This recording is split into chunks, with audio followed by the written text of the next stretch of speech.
মধ্যে সর্বশ্রেণীর মানুষের ফায়দা হয়। যেমন আমি একটা গাড়ি খরিদ করবো, আমার গাড়ির প্রয়োজন টাকা আছে কিন্তু গাড়ি নাই, আর গাড়িওয়ালার গাড়ি আছে কিন্তু টাকা নাই। আমি টাকা দিলাম, তার টাকার অভাব দূর হলো, সে আমাকে গাড়ি দিল, আমার গাড়ির অভাব দূর হলো। এইভাবে ব্যবসার মাধ্যমে উভয় শ্রেণীর লাভ হয়, সুদের মাধ্যমে উভয় শ্রেণীর লাভ হয় না। এই কারণে আল্লাহ সুদটাকে চিরতরে হারাম ঘোষণা করেছেন। যখন শিক্ষা বেশি এই কারণে আল্লাহ বলেন ব্যবসার মাধ্যমে মানুষের লাভ হয়, সুদের মাধ্যমে লাভ হয় না। সুদটাকে চিরকালের জন্য আল্লাহ হারাম ঘোষণা করেছেন।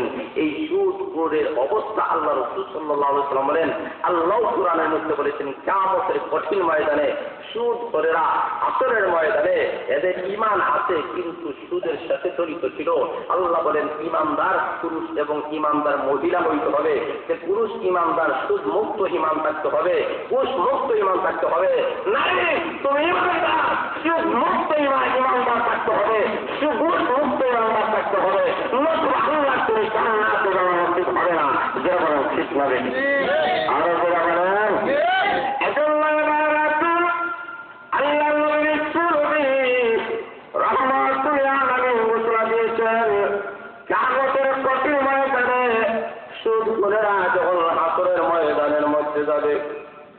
হাসরের ময়দানের মধ্যে যাওয়ার পরে এমন অবস্থা হবে, এত বিশাল বড় পেট হবে, গুদামের মতো মস্তির মতো তাদের পেট হয়ে যাবে। আল্লাহর নবী বলেছেন পেটের মধ্যে বড় বড় সাপ এবং মৃত্যুগুলা থাকবে। সমস্ত এই সমস্ত মানুষের পেটের ভিতরে সাপ এবং মৃত্যু কেন কি গুণা করেছে যার কারণে তাদের পেটের মধ্যে সাপ এবং মৃত্যু। আল্লাহ রাব্বুল আলামিন কুদরতিভাবে আল্লাহ জবাব দিবেন, রে বান্দা বান্দীরা, ও হাসরের ময়দানের মানুষরা, এরা ওই সমস্ত মানুষ, ওই সমস্ত বান্দা বান্দী যারা দুনিয়া থাকা অবস্থায় সুদ খেয়েছিল। যেটা বলেন নাউযুবিল্লাহ। আল্লাহ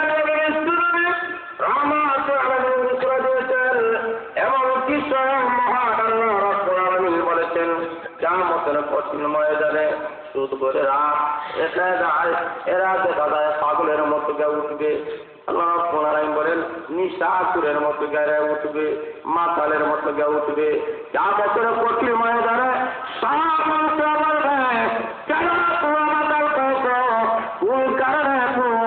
তোমরা মাতাল হয়েছ, এই প্রশ্নের জবাবে বলা হবে এরা ওই সমস্ত মানুষ যারা দুনিয়া থাকা অবস্থায় সুদ খাইত। দুনিয়ার মধ্যে সুদের কারণে পাগলের মতো মানুষের দ্বারে দ্বারে ঘুরত।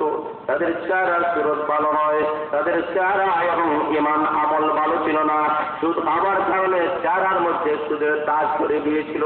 দুনিয়া থাকা অবস্থায় মাতালের মতো সুদের কারণে তারা মানুষের দরবারে ঘুরত। এই কারণে আজকে কিয়ামতের কঠিন ময়দানে ওই সুদ করে মাতালের মতো হাসরের ময়দানে ঘুরে। আল্লাহ নবী বলেন এই সুদ খাওয়ার কারণে এই সমস্ত মানুষরা কিয়ামতের কঠিন ময়দানে জাহান্নামের আগুনের মধ্যে নিক্ষিপ্ত হবে। জাহান্নামের আগুন তার ঠিকানা হয়ে যাবে। এজন্য আল্লাহ রাব্বুল আলামিন ঘোষণা দিয়েছেন সুদটাকে চিরতরে হারাম ঘোষণা করলাম, এবং আমি আল্লাহ ঘুষটাকে চিরতরে হারাম ঘোষণা করলাম।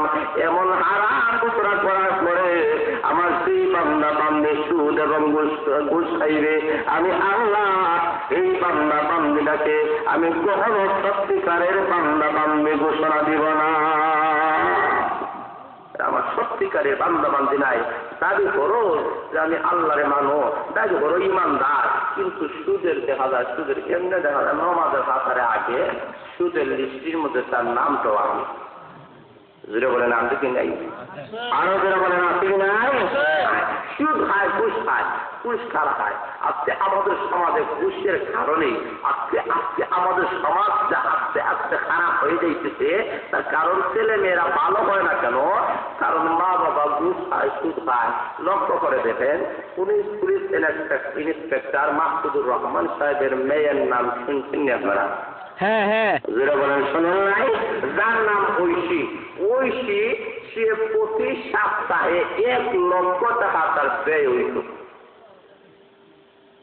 আউযুবিল্লাহ অন্যতম নাউযুবিল্লাহ বলে প্রতি সপ্তাহে 1 লক্ষ টাকা ব্যয় হয়।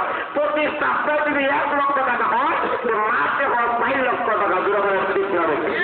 আরো জোড়া বলেন ঠিক না বেশি? আপনারাই বলেন তো দেখি, একজন ইন্সপেক্টরের কি পরিমাণ বেতন সরকারে তার ভাতা দিচ্ছে? এ তো বেশি ব্যয়বহুল, এ তো বেশি ব্যয়বহুল তার মেয়েকে দিল এবং মেয়ে এ তো বেশি ব্যয়বহুল ভাবে খরচ করলো সপ্তাহে 1 লক্ষ টাকা। এই 1 লক্ষ টাকা পুলিশ ইন্সপেক্টর সাহেব উনি কি ওনার জায়গা জমি বেচটা দিতেন না ঘুষের মাধ্যমে? আর একটু জোরে বলে, আর একটু জোরে বলে, ঘুষের মাধ্যমে। তো এই থেকেই বোঝা যায় যে ঘুষের মাধ্যমে উনি টাকা উপার্জন করেছে, ঘুষের মাধ্যমে মেয়েকে লালন পালন করেছে, ঘুষের টাকা ঐশীকে দিয়েছে। এই কারণে এই ঐশী ঘুষের প্রাদুর্ভাবের কারণে, ঘুষের খারাপ প্রক্রিয়ার কারণে এই ঐশী নিজের হাত ছাড়া তার মা বাবাকে হত্যা করতে দ্বিধাদ্বন্দ্ব করে নাই। বলেন ঠিক না বেশি? তাই একমাত্র ঘুষের কারণেই আল্লাহ রাব্বুল আলামিন বলেন, ঘুষ যদি এইরকম খাওয়া হয় তাহলে আল্লাহ রাব্বুল আলামিন বলেন এই ছেলে সন্তান ঘুষের মাধ্যমে যদি ছেলে সন্তান বড় হয় এটা ভালো হয় না, এটা নমাজি হয় না, দিনদার হয় না, আল্লাহ বলা হয় না। সমাজের মধ্যে দেশের জন্য, গোটা বাংলাদেশের জন্য ঐশী একটা কলঙ্ক অবস্থায় তৈরি করেছে। বলেন ঠিক না বেশি?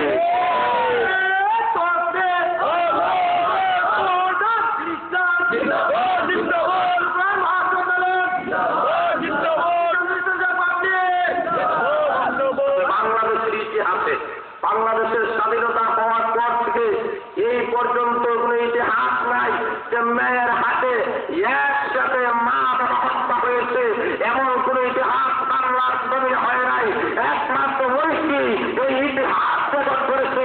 কেমন পর্যন্ত এই ইতিহাস এই কম সময় অবস্থায় বাংলার জমিনের জন্য থাকবে তার একমাত্র কারণ ঘুষের কারণেই।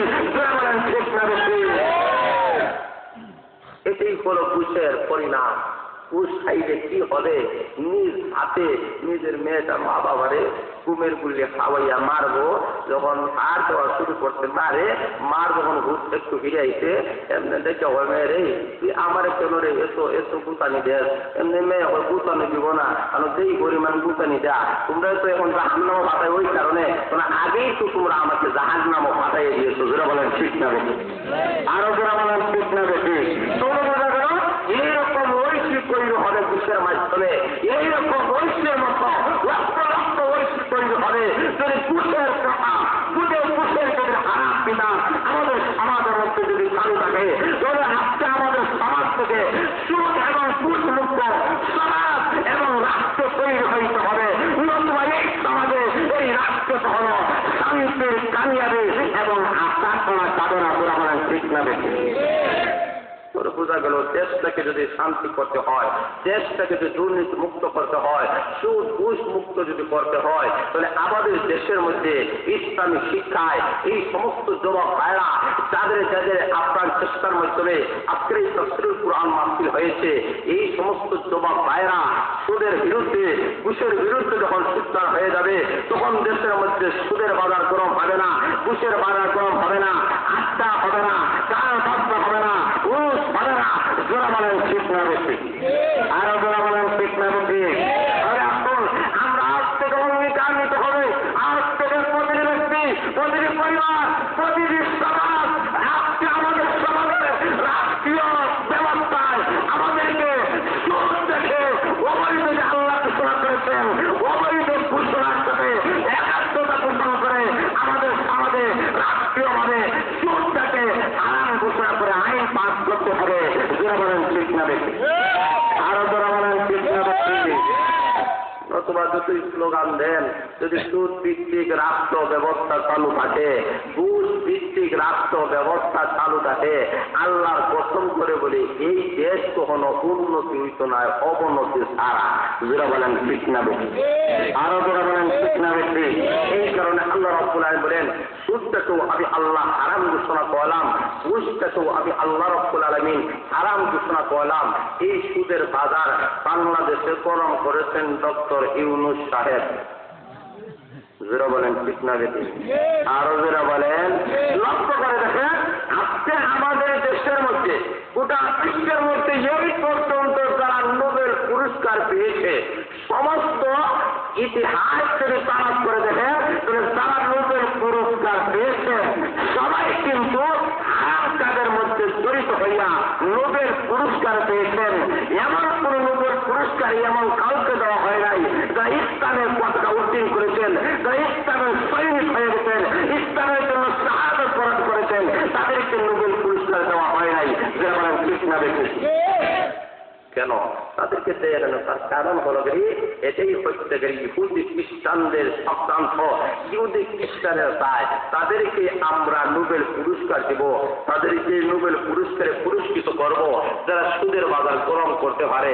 এই কারণে ডক্টর ইউনূস সাহেব উনি এমন সুন্দর একটা পন্থায় গ্রামগঞ্জে গ্রামীণ ব্যাংকের মাধ্যমে এক করে দেখা যায় একটা তৃণমূল পর্যায়ে সাধারণ থেকে সাধারণ ওই পর্যন্ত উনি পৌঁছে গেছেন।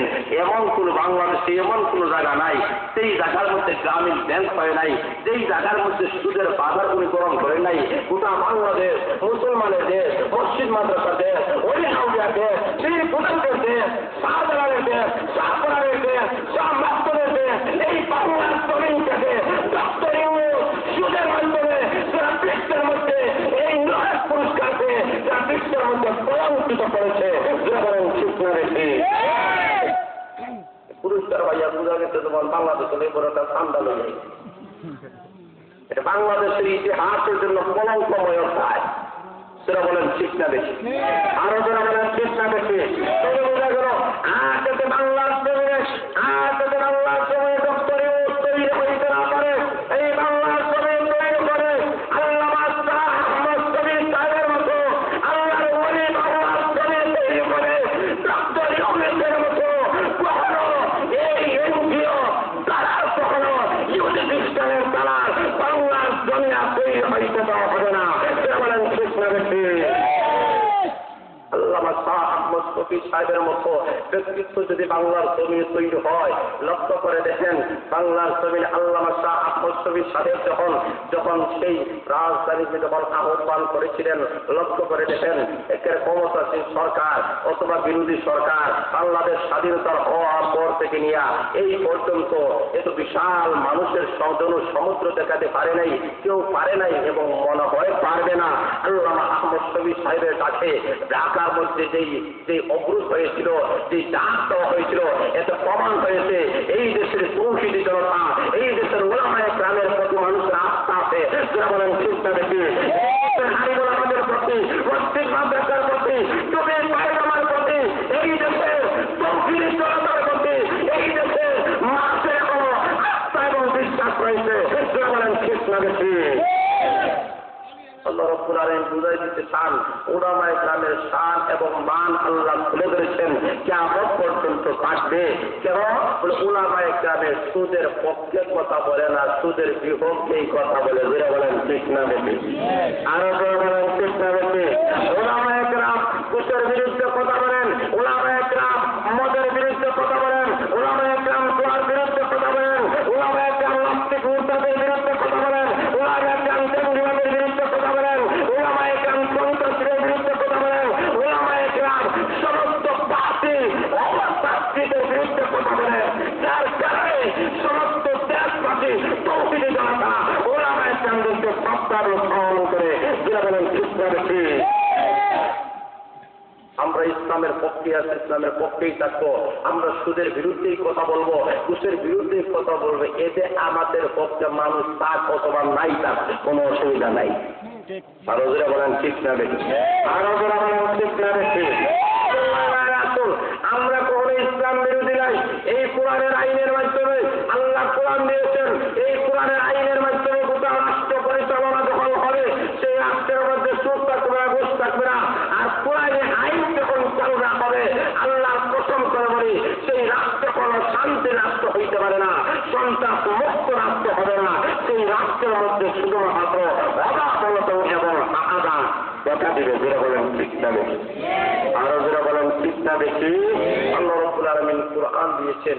এই 30 পারা কুরআনের মাধ্যমে আল্লাহ সুদ এবং ঘুষটাকে আল্লাহ চিরতরে আল্লাহ হারাম ঘোষণা করেছেন। আল্লাহ রাব্বুল আলামিন লক্ষ্য করে দেখো, এই 30 পারা কুরআনের প্রতি আমাদের শ্রদ্ধা আছে, আমাদের সম্মান আছে। আরেকটা কথা আপনাদেরকে বলতে চাই, হেফাজতে ইসলামের তাকে যখন ডাকায় অবরোধ করা হইল, তখন অনেক লোক বলতেছে সেখানে কোরআনের কপিকে জ্বালাইয়া দেওয়া হয়েছে। অনেক লোক বলতেছে হেফাজতে ইসলামের কর্মীরা নাকি জ্বালাইছে। আর তো জোরে বলেন, এই ব্যাপারে আপনারা একমত না দ্বিমত? একমত। জ্বালাইছে না যে, এই ব্যাপারে একমত না দ্বিমত? আরো জোরে বলেন।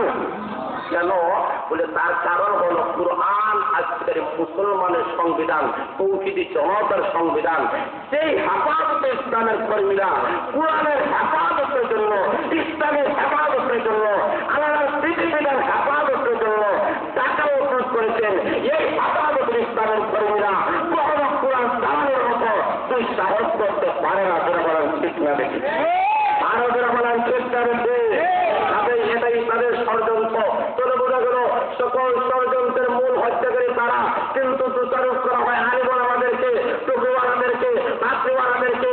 আমি বলতে চাই, যদি কিয়ামতের দিন লানত পাইতে হয় উলামায়ে কিরাম এবং পাত্রীওয়ালাদের লেজে ধরা ফেলা কিয়ামতের কঠিন ময়দানে জান্নাতে যাওয়া কখনো উচিত হবে না। কে বলেন ঠিক না? দেখে আরো যারা বলেন ঠিক না? দেখে কিয়ামতের কঠিন ময়দানে উলামায়ে কিরামের সাথেই তোমার হাসর হবে, নবীদের সাথেই তোমার হাসর হবে। উলামায়ে কিরামের পক্ষে আমরা আছি, উলামায়ে কিরামের পক্ষে আমরা থাকবো। কারা কারা থাকতে রাজি আছেন? আপনারা দেখান। আল্লাহ কবুল করেন, মঞ্জুর করেন। তাহলে ভাইয়েরা আসুন, আমি বলতেছিলাম 2 নম্বর মুমিন পুরুষ এবং 2 নম্বর আল্লাহ রাব্বুল আলামিনের 2 নম্বর মুমিন পুরুষ এবং মহিলার গুণ হলো এরা মুমিন এবং মুমিনা হইতে হবে। 2 নম্বর কোয়ালিটি। 3 নম্বর কোয়ালিটি আল্লাহ রাব্বুল আলামিন বলেন ওয়াল কানিতিনা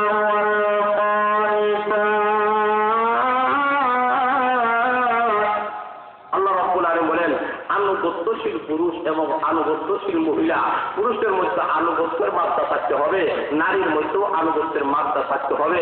এটাই হলো 3 নম্বর কোয়ালিটি। 4 নম্বর কোয়ালিটি আল্লাহ রাব্বুল আলামিন বলেন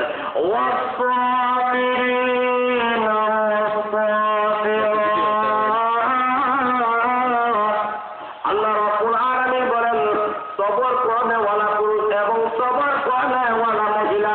পুরুষের মধ্যে সবরের গুণ থাকতে হবে, মহিলার মধ্যে সবরের গুণ থাকতে হবে। এরপর আল্লাহ রাব্বুল আলামিন বলেন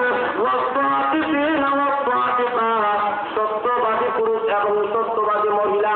পুরুষকেও সত্যবাদী হইতে হবে, নারীকেও সত্যবাদী মহিলা হইতে হবে। এরপরে আল্লাহ রাব্বুল আলামিন বলেন ওয়াল খাশিঈনা ওয়াল খাশিআত, ওয়ালা পুরুষ এবং ওয়ালা মহিলা। যতক্ষণ পর্যন্ত আল্লাহ না থাকবে ততক্ষণ পর্যন্ত আপনার সুদ ছাড়বে না, ঘুষ ছাড়বে না। আল্লাহ রাব্বুল আলামিন বলেন কিয়ামতের কঠিন ময়দানে আল্লাহ তাদের কাজ করে দাঁড়াইয়া তখন জিন্দেগির হিসাব দিতে হবে। এই বয়সে পুরুষ এবং মহিলা অন্তরে আছে, এই পুরুষ মহিলা কখনো সুদ ঘুষের কাছে যাইতে পারে না।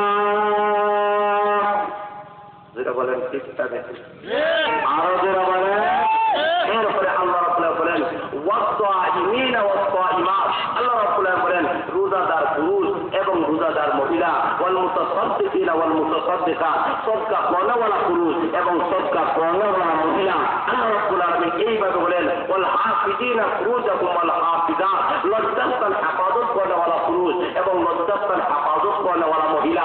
এরপরে আল্লাহ রাব্বুল আলামিন বলেন ওয়াযাকিরিনাল্লাহা কাসীরান ওয়াযাকিরাত, আল্লাহকে বেশি বেশি স্মরণ করনেওয়ালা পুরুষ, আল্লাহকে বেশি বেশি স্মরণ করনেওয়ালা মহিলারা। আল্লাহ রাব্বুল আলামিন বলেন এই 10টা কোয়ালিটি যেই পুরুষের মধ্যে থাকবে, যেই মহিলার মধ্যে থাকবে, আল্লাহ রাব্বুল আলামিন বলেন তাদের পুরস্কার 2টা। যেটা বলেন কয়টা? 2টা। আরো বলেন কয়টা? 2টা। ইয়া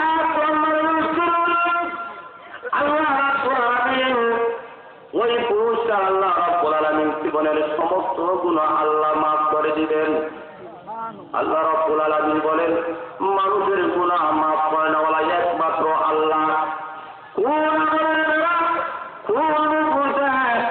আল্লাহ রাব্বুল আলামিন আপনার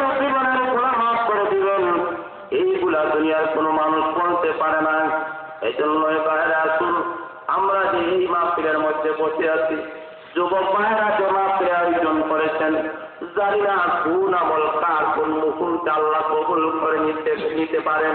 এই আমলের কারণে মনে হয় আল্লাহ জীবনের গুনাহ মাফ করে দিতে পারেন, এমন বিশ্বাস আপনাদের অন্তরে আছে কি নাই? আরো যারা বলেন, লক্ষ্য করে দেখেন, আপনি মনে করেন অনেক বড় আমল করেছেন, কিন্তু ওই আমল জমা করে আপনার জিন্দিগির নাজাতের উসিলা পাবে না। এখন লক্ষ্য করে দেখেন, এমন কিছু ছোট ছোট আমল আছে যে আমলের কারণে আল্লাহ আপনার জিন্দিগির সমস্ত গুনাহ মাফ করে দিবেন। লক্ষ্য করে দেখেন, এই পৃথিবীর সবচেয়ে বড় একজন মুহাদ্দিস, এই মুহাদ্দিসে হাদিস লিখিয়া গেছেন। এখনো পর্যন্ত কওমি মাদ্রাসায় দৌড়ায় হাদিসের মধ্যে তার হাদিস পড়ানো হয়। লক্ষ লক্ষ মুহাদ্দিস নেকরাম হাদিস পড়াইতেছেন, লক্ষ লক্ষ কোটি কোটি সাহাবায়ে-কেরাম তার হাদিস থেকে হাদিস সংগ্রহ করতেছেন। ওই আল্লাহর নবী একদিন রাস্তা দিয়ে যায়, নদীর তীরে দিয়ে যায়, আর হঠাৎ করে শুনে জাহাজ থেকে একজন মানুষ এসে হাসি দিয়েছেন। হাসি দেওয়ার কারণে ওই মুহাদ্দিস নদীর কিনারার মধ্যে ইসলামের বিধান হইল, হাসিতে নেওয়ার কাছে যদি আপনি থাকেন তাহলে না আপনি হাসির জবাব দিবেন, তাতে যদি না থাকেন জবাব দেওয়া আপনার উপরে জরুরি নাই। কিন্তু মুহাদ্দিস সাহেব মনে করলেন লোকটা হাতের মধ্যে হাসি দিয়েছে আর আমি নদীর কিনারার মধ্যে রয়েছি, এই হাসির জবাব দেওয়া তো একটা আমল, একটা আমল, নবীর একটা আমল। উনি কি করলেন, নদীর কাছে গেলেন, একজন মাঝিকে বললেন, ভাই আমাকে নৌকা জাহাজের কাছে নিয়ে চলো। মাঝি জাহাজ দিয়ে বলেন, আমাকে টাকা দিতে হবে। বলে কয় টাকা দিতে হবে? বলে 3 টাকা, 3 দিরহাম দিতে হবে। ওই মুহাদ্দিস সাহেব বললেন, ঠিক আছে 3 দিরহাম তোমাকে দেওয়া হবে, এরপরেও আমাকে জাহাজের কাছে নিয়ে চলো। ওই 3 টাকার মাধ্যমে নৌকার উপরে উঠিয়া উনি জাহাজের কিনারার কাছে গেলেন। লোকটাকে তালাশ করে বললেন, তুমি হাসি দিয়েছিলা, তোমার হাসির আমি জবাব দেই নাই, এখন 3 টাকা খরচ করে তোমার কাছে আসলাম হাসির জবাব দেওয়ার জন্য। আল্লাহ রাব্বুল আলামিন বলেন, ওই মুহাদ্দিস সাহেব যখন ইন্তেকাল করেছেন, আরেকটা আল্লাহর নবী ওই মুহাদ্দিস সাহেবকে বলেছেন, দেখার পর জিজ্ঞেস করলেন, ও মুহাদ্দিস সাহেব, আল্লাহর ওলি মহান আল্লাহ আপনার সঙ্গে কি ব্যবহার করেছেন? মুহাদ্দিস সাহেব বলেন, আমার জিন্দেগিতে কত নফল নামাজ পড়লাম, কত ফরজ বন্দেগী করলাম, কত হজ করলাম, কত যাকাত দিলাম, কত দান খয়রাত করলাম, আর কত হাদিস পড়াইলাম আর হাদিস লেখলাম, কিন্তু কোনো আমল মহান আল্লাহ রাব্বুল আলামিন আমার কবুল করেন নাই। শুধুমাত্র ওই লোকটার হাসির জবাব দেওয়ার কারণে মহান আল্লাহ খুশি হয়ে গেছেন। এই কারণেই মহান আল্লাহ আমার জিন্দেগির সমস্ত গুনাহ মাফ করে দিয়েছে। কোন আমলের কারণে আল্লাহ রাব্বুল আলামিন আপনার আমার জীবনের গুনাহ মাফ করে দিবেন, এটা আমরা কেউ জানি না, কেউ বলতে পারি না। আজকে এই যে আমরা বসলাম, যে যুবক ভাইয়ের আয়োজন করেছিল, হয়তো কিয়ামতের কঠিন ময়দানে এই যুবক ভাইদের আয়োজন হয়তো আল্লাহ কবুল করে নিতে পারেন। যেটা বলেন ঠিক না বেশি এই মতটাও কিয়ামতের কঠিন ময়দানে আল্লাহ রাব্বুল আলামিন হয়তো লাগাতার আল্লাহ করে দিতে পারেন। এই কারণে কোনো তুচ্ছ আমল থেকে নগণ্য মনে করবে না, তুচ্ছ আমল থেকেও গুরুত্ব সহকারে করবেন, করতে রাজি আছেননি? আরো করে বলেন,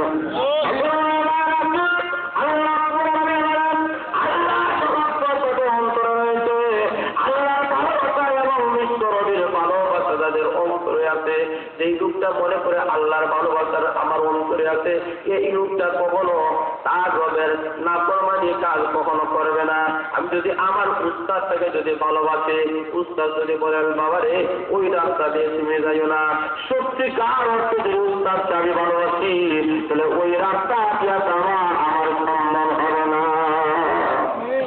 আরো যেটা বলো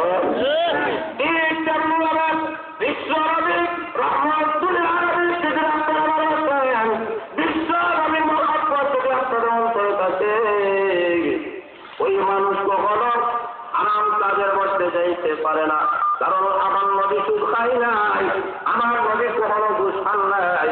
রাষ্ট্র পরিচালনা করেছেন, কিন্তু সুদের মাধ্যমে রাষ্ট্র পরিচালনা করেন নাই, ঘুষের মাধ্যমে রাষ্ট্র পরিচালনা করেন নাই।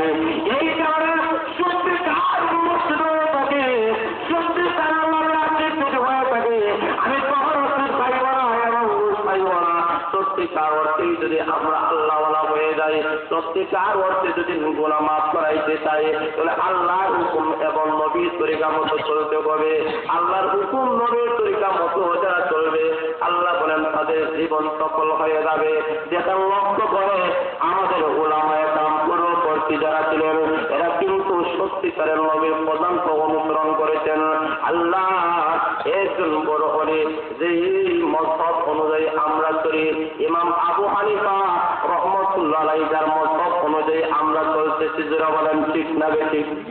আর যারা বলেন ইমাম আবু হানিফা রহমতুল্লাহ আলাইহি এমন নবীর অনুসরণ করেছেন, এমন নবীকে মহব্বত করেছেন। ইমাম আবু হানিফা রহমতুল্লাহ আলাইহি যখন হজের জন্য মদিনা শরীফের মধ্যে গিয়েছেন, আল্লাহ নবীর রওজা জিয়ারত করবেন, 3 দিন ওখানে থাকলেন। থাকার পরে সাথী সঙ্গীকে বলেন আর থাকতে পারবো না, আমাকে নিয়ে চলো, আমি আমার এলাকার মধ্যে চলে যাব। সাথীরা বলে আল্লাহ নবীর রওজার কাছে এসেছি, ও ইমাম আবু হানিফা চলো আপনি চলে যাইতে চান, এই জায়গায় থাকতে হবে। আবু হানিফা বলে না, আমাকে নিয়ে চলো, আমি এই জায়গায় থাকবো না। বারবার যখন ওনাকে ফিরাফিরি করা হয়, এমন অবস্থায় আবু হানিফা বলেন ঠিক আছে। 5 দিন থাকলেন। 5 দিন থাকার পরে আবু হানিফা বলেন এই জায়গায় আমি আর থাকবো না, যেই জায়গায় বিশ্ব নবী তাই করেছেন এই জায়গায় থাকবো না। আবার মুরিদেরা ফিরাফিরি করতেছে, আবার থাকলেন। 7 দিন হয়ে গেছে। এবার আবু হানিফা বলেন আর থাকতে পারবো না, আমাকে নিয়ে চলো, আমার কাম আছে। এবার সাথী সঙ্গীরা বলেন আবু হানিফা তুমি যদি সত্যিকার নবীর প্রেমিক হয়ে থাকো, তাহলে কেন তুমি মদিনা ছাড়িয়া চলে যাইতে চাও? মদিনার জন্য সবাই থাকতে চাই, তুমি যাইতে চাও কেন?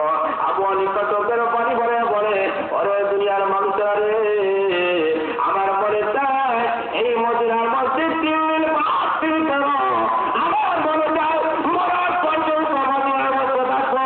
কিন্তু তাকিরা তার কারণ হলো আমার তো 7 দিন হয়ে গেছে, 7 দিনের ভিতরে আমি এই মদিনার মধ্যে পেশাব পায়খানা করি নাই।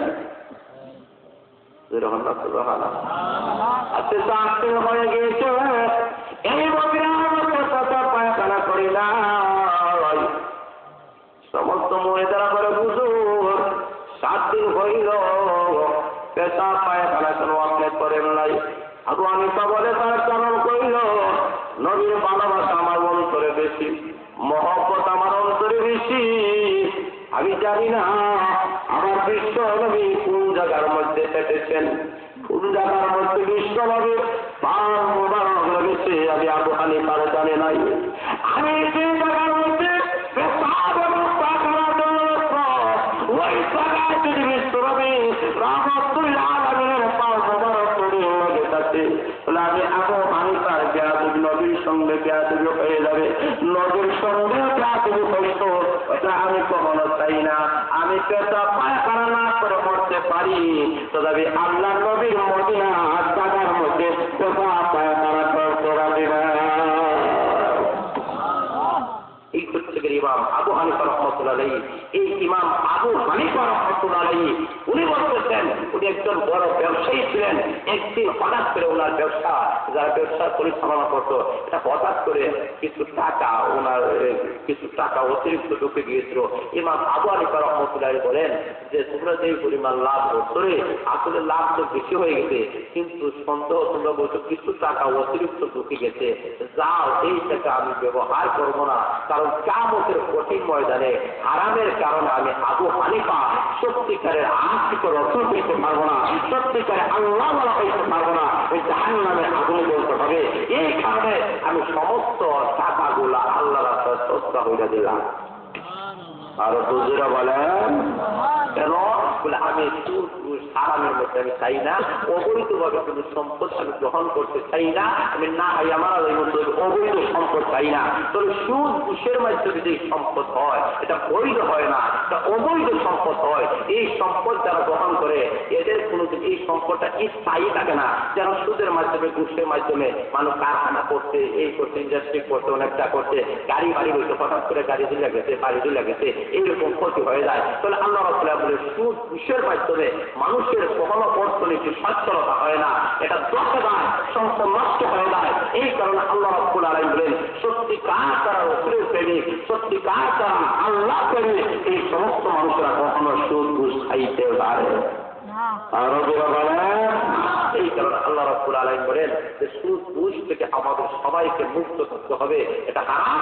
আল্লাহ রাব্বুল আলামিন বলেন এই হারাম থেকে আমাদেরকে মুক্ত থাকতে হবে। আবার আরেকটা মাহফিল আছে, যত সময় সেখানে যেতে হবে, যা কিছু আলোচনা করলাম নিজে এবং সবাইকে আল্লাহ রাব্বুল আলামিন এর উপরে আমল করার তৌফিক দান করুন। আমিন। দুরূদ শরীফ করে মকসুদ দেওয়া হবে সাল্লাল্লাহু আলা সাইয়্যিদিনা ওয়া মাওলানা ওয়া মুহাম্মদ ওয়া আলা আলিহি ওয়া